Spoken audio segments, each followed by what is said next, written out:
जय हिंद दोस्तों, एक बार फिर से आप सबका स्वागत है राष्ट्र डिफेंस एकेडमी के यूट्यूब चैनल पे। जैसा आप सब जानते हैं, डेली हम लोग वीडियोस आपके लिए लेकर के आ रहे हैं।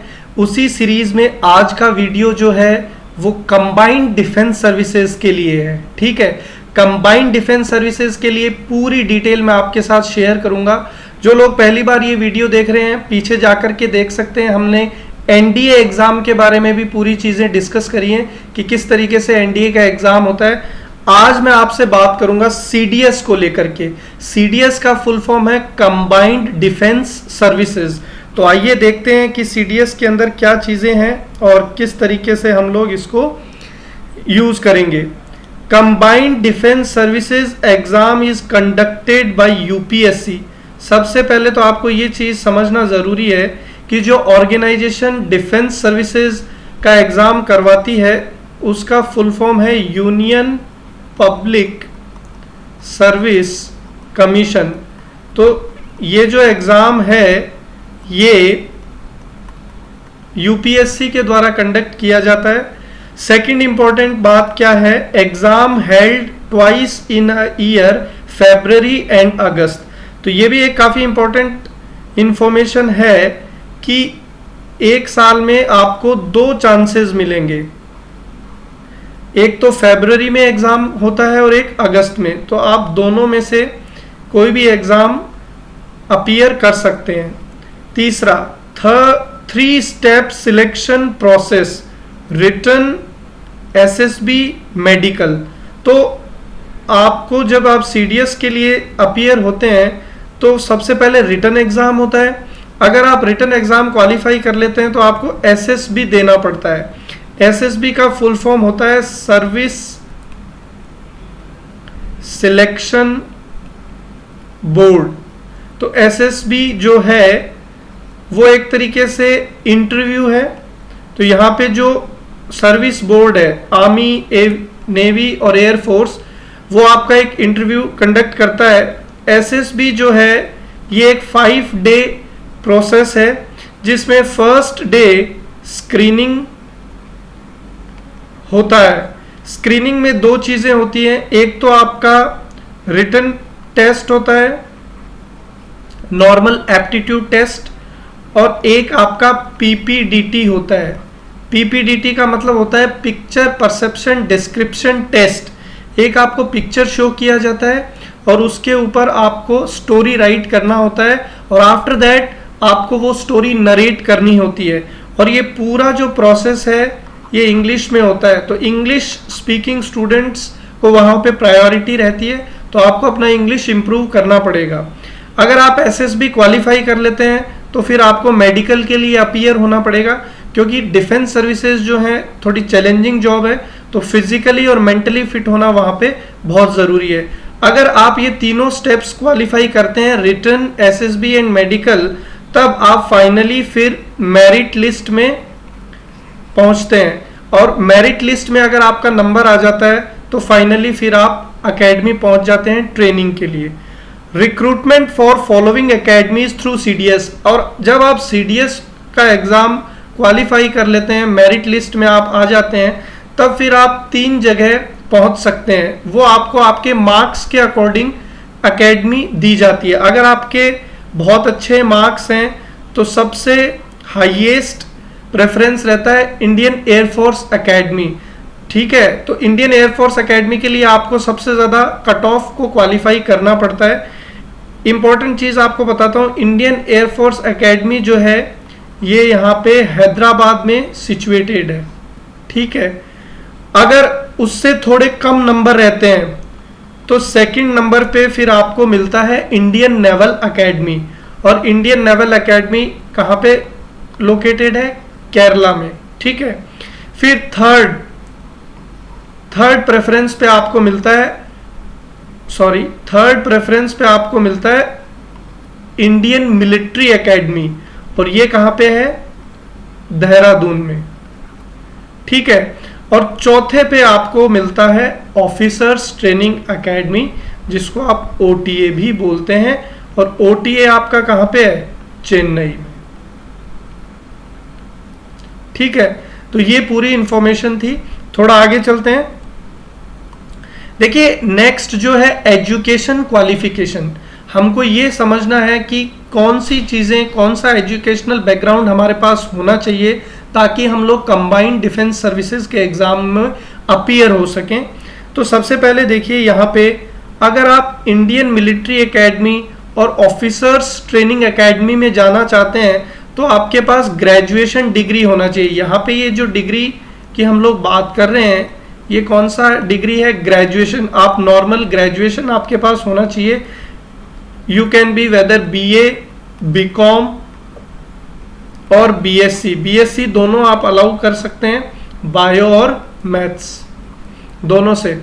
तो यहाँ पे आपके पास एक ग्रेजुएशन डिग्री होनी चाहिए, रिकॉग्नाइज्ड यूनिवर्सिटी और इक्विवेलेंट, किसी भी एक ऐसी यूनिवर्सिटी की जिसके पास गवर्नमेंट का एफिलिएशन है या सर्टिफिकेट है।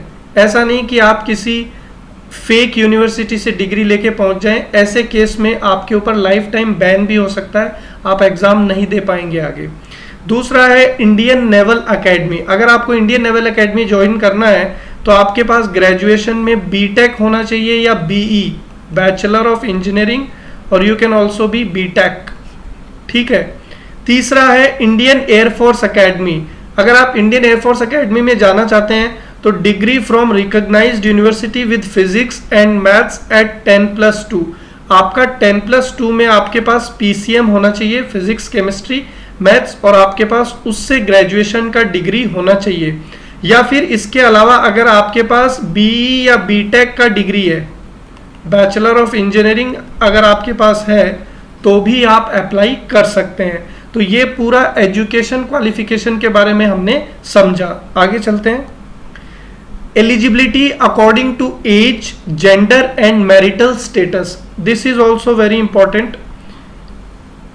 आपकी एज क्या होनी चाहिए, जेंडर और मैरिटल स्टेटस कैसा होना चाहिए। देखिए अगर आप इंडियन मिलिट्री एकेडमी में जाना चाहते हैं तो आपका एज जो है वो 19 to 24 ईयर्स होना चाहिए, और आपका मैरिटल स्टेटस अनमैरिड होना चाहिए, ठीक है। और जेंडर कैसा होना चाहिए, male. Second, officers training academy में अगर आप जाना चाहते हैं तो यहाँ पे आपको 1 साल का रिलैक्सेशन है, आप 25 साल तक OTA के लिए अप्लाई कर सकते हैं, लेकिन मैरिटल स्टेटस अनमैरिड और gender male. Third, Indian naval academy. Indian naval academy में भी IMA के अकॉर्डिंग ही आपका एज क्राइटेरिया है, 19 to 24 ईयर्स, ठीक है। 19 से 24 साल तक आप जा सकते हैं। और अनमैरिड, यहाँ पे मैरिटल स्टेटस अनमैरिड होना चाहिए और जेंडर मेल। अब यहाँ पे एक ध्यान देना, दोनों इंक्लूडेड हैं, 19 और 24। जब नोटिफिकेशन आएगा तो उस समय आपको देखना है कि आप उस एज क्राइटेरिया में हैं या नहीं। Next, Indian air force academy. अगर आप इंडियन एयरफोर्स एकेडमी में जाना चाहते हैं तो यहाँ पे 19 to 24 ईयर्स आपका एज क्राइटेरिया है, मैरिटल स्टेटस अनमैरिड होने चाहिए और जेंडर मेल। अब यहाँ पे देखिए ये एक इंटरेस्टिंग बात है कि अगर आप इसको आप थोड़ा सा नोट डाउन कर लेना, अगर आप के पास कॉमर्शियल पायलट लाइसेंस है, CPL का मतलब क्या है,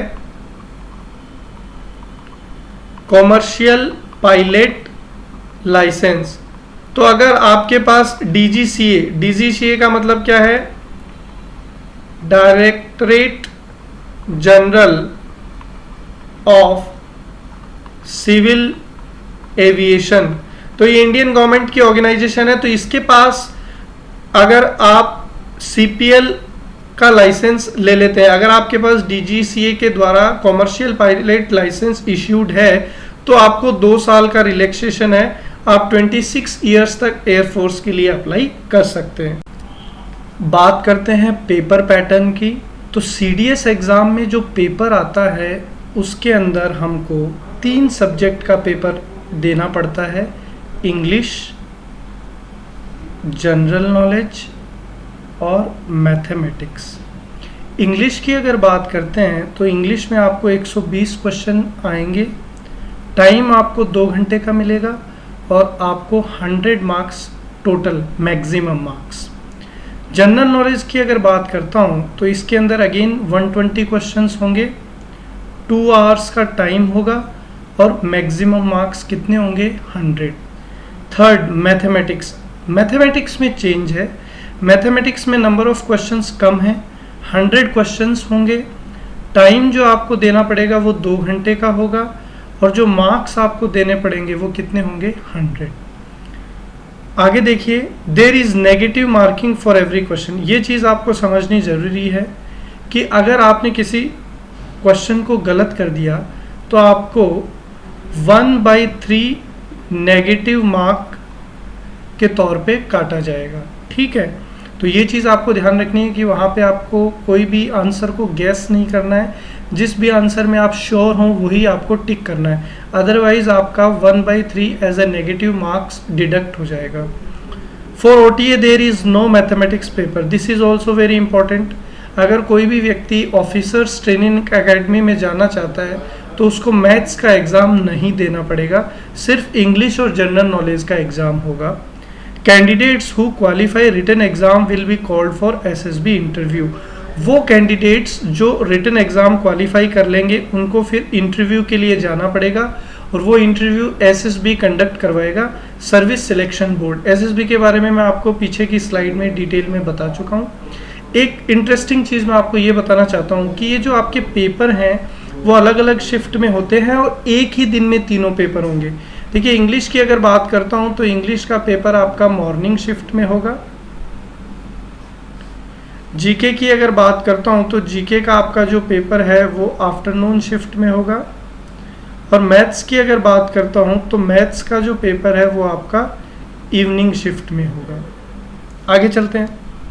सिलेबस देखिए, आपको अभी मैंने बताया कि 3 सब्जेक्ट्स का पेपर होगा, तो उनका सिलेबस थोड़ा देखते हैं। इंग्लिश के अंदर आपको सिनोनिम्स समानार्थी, एंटोनिम्स विलोम शब्द, reading comprehension, passage, cloze test, ठीक है, इस तरीके की चीजें आपको देखने को मिलेंगी। एरर स्पॉटिंग ग्रामर से है, और जंबल्ड सेंटेंसेस जिसको आप नॉर्मल लैंग्वेज में PQRS भी बोलते हैं। 4 सेंटेंस आपको दिए रहेंगे, उनको एक मीनिंगफुल ऑर्डर में अरेंज करना है।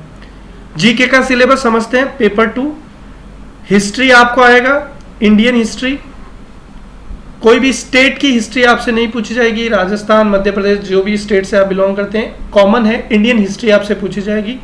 Geography, Indian polity, current affairs, general science.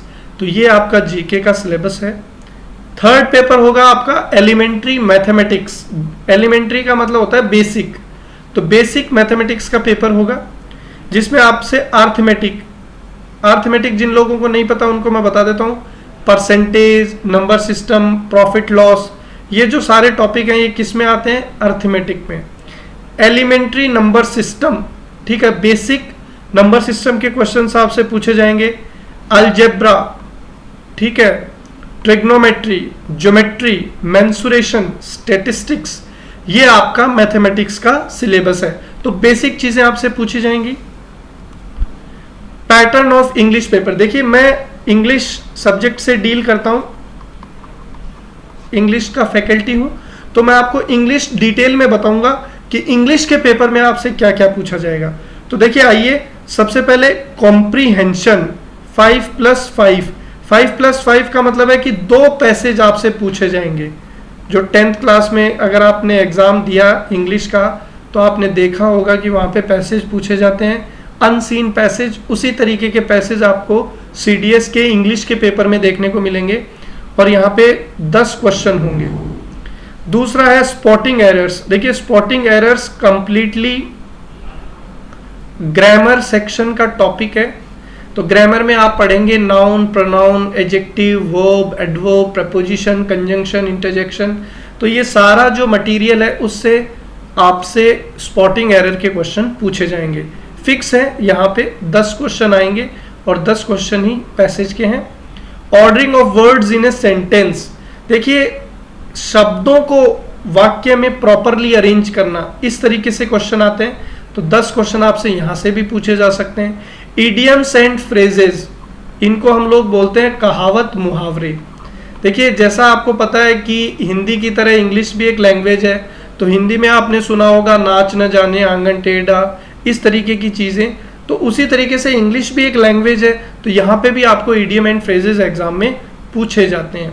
10 question रहेंगे। देखिए ये जो पार्ट है इडियम्स एंड फ्रेजेस, ये वोकैब में कंसीडर किया जाता है और ये फिक्स है, एक तरीके से बहुत ईजी है इनको स्कोर करना। लास्ट ईयर के पेपर्स मैं सॉल्व करवा ही रहा हूँ आपको चैनल पे, तो आप देखेंगे कि बहुत सारे क्वेश्चंस रिपीट भी होते हैं, बार बार वही पूछे जाते हैं। तो लास्ट ईयर के इडियम्स एंड फ्रेजेस अच्छे से हमको लर्न करने हैं।